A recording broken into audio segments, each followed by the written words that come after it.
Kita akan membahas masalah suara azan dan speaker masjid dengan Sekjen Dewan Masjid Indonesia, Bapak Imam Aduro Kotin. Selamat malam Pak Imam.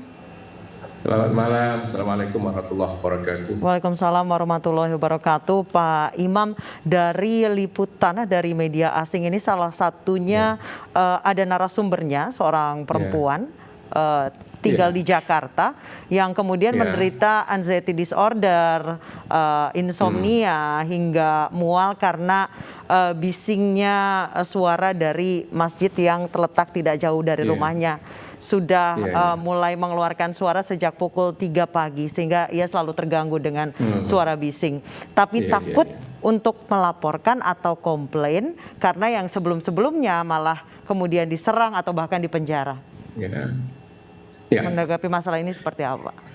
Ya, pertama ada dua yang ingin saya sampaikan. Pertama, bahwa statement mengenai apakah menciptakan kesalehan, apa menciptakan kebisingan azan itu, ini memang pertama menanggapi ini dulu. Ini harus pernyataan itu harus pertama menghayati itu ada masjid. Maka untuk mengatur suara azan itu Dewan Masjid Indonesia pertama-tama menurunkan tim untuk memberikan semacam layanan, bukan jasa layanan, bukan layanan gratis ya, itu ke masjid-masjid untuk mengatur akustik masjid itu sehingga lebih nyaman didengarnya. Yang kedua juga ada pemikiran juga dulu untuk mengatur tempo penggunaan suara loudspeaker masjid itu. Tapi bukan menghapuskan, tapi kalau menghapuskan nah itu menjadi menyalahi tradisi dan juga itu menentang sama dengan ingin menghapus suara tentang, kalau di agama lain suara tentang gereja atau mungkin katedral gitu kan, itu tidak. Baik, juga, mungkin di sini maksudnya bukan ingin menghapuskan tapi lebih mengatur sesuai dengan aturan yang ada, Pak. Misalnya speaker eksternal hanya untuk azan dan iqomah, untuk pengajian beberapa menit sebelum, berapa menit sesudah yang sering dilanggar sebenarnya oleh masjid-masjid, Pak. Atau ketentuan suara berapa desibelnya itu. Ya, ini yang sedang kita pikirkan untuk mengatur itu. Jangan sampai misalnya suara loudspeaker itu udah dibuka kira-kira 2 jam sebelum masuk waktu, terutama waktu malam ya. Itu memang membisingkan. Jadi ini sedang dipikirkan kira-kira sekitar 20 menit saja. Tapi sedang dirumuskan lah itu nanti bagaimana. Yang jelas bahwa kita bisa aturannya sebenarnya sudah ada belum sih Pak selama ini, Pak? Kenapa? Aturannya sudah ada belum sih Pak selama ini? Pemikiran itu ada dan sudah dirumuskan. Oh, tapi belum ada aturannya ya Pak ya? Hakim Saifuddin dulu itu juga pernah mengeluarkan di Kementerian Agama. Jadi yang lewat Direktorat Bimas Islam, tapi tidak bersifat aturan dalam pengertian SK ya. Itu ada aturan-aturan yang diusulkan kepada masyarakat. Hanya imbauan, sebatas imbauan ya Pak? Iya betul, imbauan. Ya. Baik, kemudian banyak juga mungkin sudah ada imbauan sebelumnya bahwa memang speaker eksternal itu hanya untuk azan, iqomah dan juga mengaji jelang azan. Namun kadang-kadang banyak masjid yang anak-anak belajar kemudian dengan speaker eksternal, bergantian rebutan mic dengan suara yang mohon maaf gitu, tidak merdu Pak. Iya betul. Jadi memang masjid itu juga difikirkan tentang ramah anak. Tapi yang dimaksud ramah anak ini bukan kemudian boleh main loudspeaker. Tapi ramah anak itu misalnya masjidnya tidak licin dan sebagainya. Tapi yang jelas bahwa memang penggunaan sound system masjid itu bukanlah untuk anak-anak. Ya, adzan-adzan dan sebagainya itu kita anjurkan memang orang-orang yang sudah balik, sudah dewasa. Gitu. Baik, dengan munculnya masalah ini yang dibahas oleh media asing, akankah ada aturan yang lebih ketat terkait hal ini? Berapa desibel suaranya, kemudian aturan mengaji dan juga penggunaan speaker eksternal seperti di negara-negara Islam lainnya, Pak. Arab Saudi, kemudian Uni Emirat Arab, Bahrain dan lain sebagainya sudah mengeluarkan aturan terkait ini. Iya, jadi termasuk kita sudah ingin mengeluarkan misalnya ya sentralisasi azan untuk daerah sewaktu di Jakarta misalnya itu akan kita komunikasikan dengan pemerintah Jakarta, kemungkinan diadakannya atau dilaksanakannya sentralisasi azan bisa setiap waktu untuk daerah sewaktu dan daerah-daerah lain. Maksudnya supaya jangan setiap masjid yang jaraknya di Jakarta populasinya sangat banyak itu sangat padat itu beda-beda waktu azannya, ada selisih 1 menit itu atau 3 menit baru azan dan sebagainya, itu kan memang ramai sekali.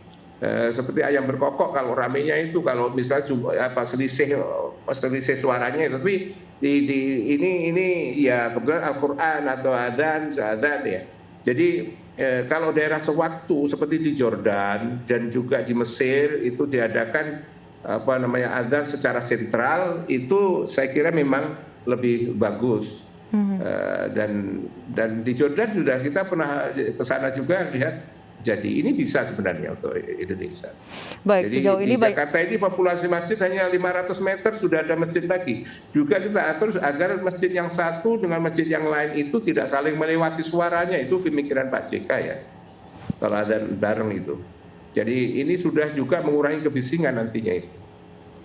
Baik Pak, sejauh ini dari liputan yang ditayangkan oleh AFP ada salah satu korban yang sampai mengalami anxiety disorder namun takut untuk komplain ataupun melapor karena memang masyarakat ini sangat reaktif. Ada bahkan sampai terjadi perpecahan antar agama di tahun 2018 lalu, kemudian ada yang penjara Pak. Iya. Memang kita tidak menginginkan adanya ekses yang yang negatif ya. Tapi memang itu perlu pengaturan kita, saya kira masyarakat kota. Transformasi masyarakat kita menuju masyarakat kota itu memang memerlukan memerlukan pengaturan banyak dalam hal kehidupan ini.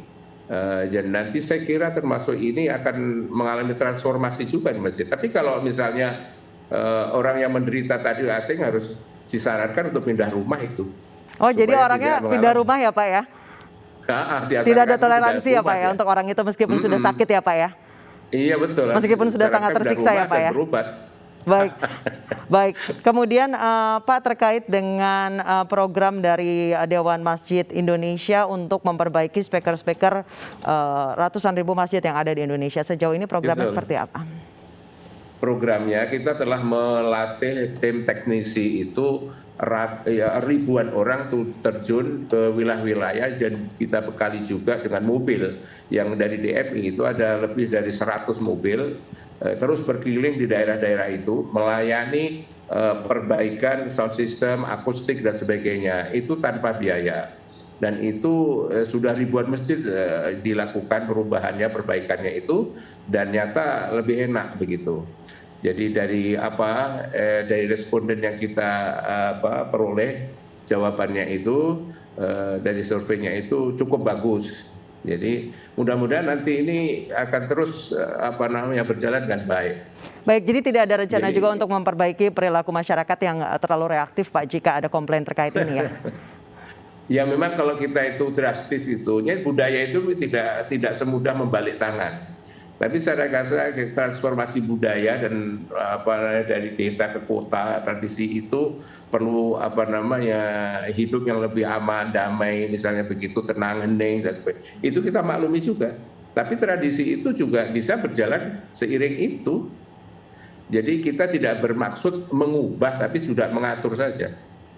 Baik, sejauh ini tanggapan dari masjid-masjid seperti apa, Pak? Alhamdulillah mereka menerima welcome dengan baik ya, tim-tim kita itu menyebar di seluruh provinsi dan alhamdulillah itu terus berjalan sampai sekarang ini. Yang diutamakan adalah masjid-masjid besar dan juga ini ada tinjauan ilmiahnya juga soalnya suara itu dengan akustik ini memang persoalan ini ya. Jadi yang diturunkan ini bukan sekedar orang yang nyambung kabel ya atau memutus kabel, tapi adalah orang-orang yang dilatih dengan tinjauan ilmiah antara suara, gerakan suara, gelombang elektromagnetik dan sebagainya itu serta juga hubungannya dengan tatapan misalnya material bangunan itu dari apa dia, apa peredam atau memang dia menolak suara seperti misalnya gedung-gedung itu. Baik, baik. Semua, ya. Baik, terima kasih Pak Imam Adaru Kutni, Sekjen Dewan Masjid Indonesia telah bergabung bersama kami di Newsroom Weekend. Terima kasih, Mbak. Selamat malam.